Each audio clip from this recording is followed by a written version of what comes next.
نعمل ايه في الشتاء غير المحشي؟ بنعمل حاجة اسمها فطير بسخينة.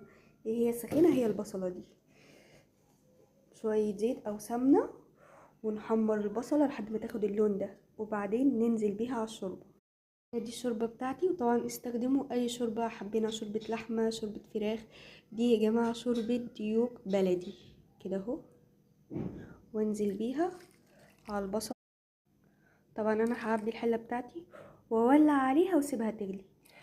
هم عملوا الفطير بصراحة تقريبا اول امبارح، عملته ماما واخواتي. الاكله دي يا جماعه بنعملها في الشتاء وبنعملها في عيد الاضحى. انتوا عندكم في عيد الاضحى بتعملوا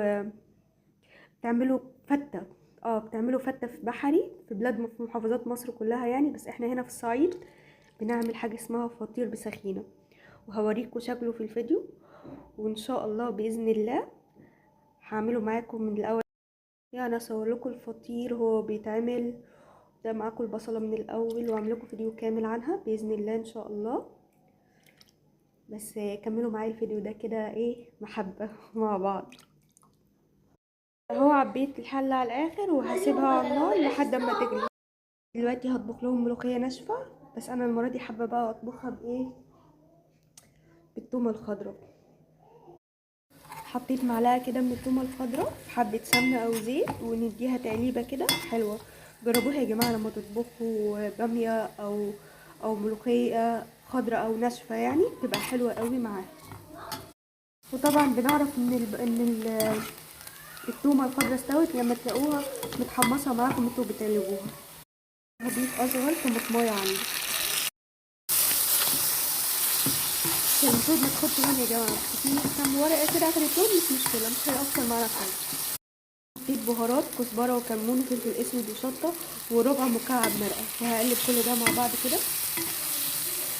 معلش الدوشه اللي بره دي العيال بيلعبوني لولي عشان ما تعيطش كده. هما حبايب قلبي كلهم، بحب الاطفال. دلوقتي بقى ايه، هنزل بالشوربه. الطماطم خلاص استوت.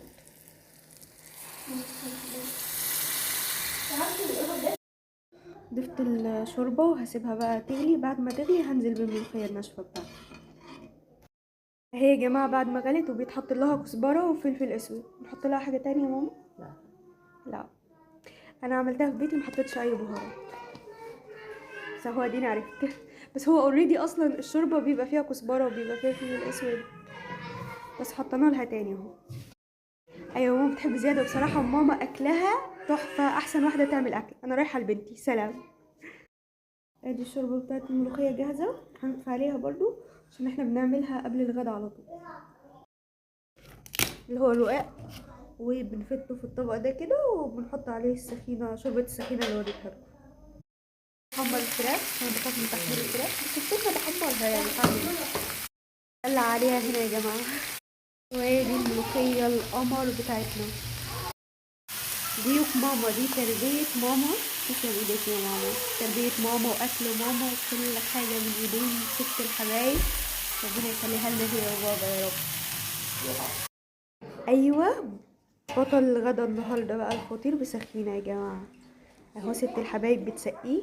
على فكره ماما مش بتعمل كده، ماما بتفت شويه فطير وتحط عليه شوربه، وتحط شويه فطير وعليه شوربه، عشان يبقى كله كده متوزع عليه شوربه السخينه وكده. بصوا. بس يا جماعه، وبكده نكون وصلنا لنهايه الفيديو بتاعنا. لو عجبكم الفيديو ما تنسوش اللايك والشير والاشتراك في القناه. مع السلامه.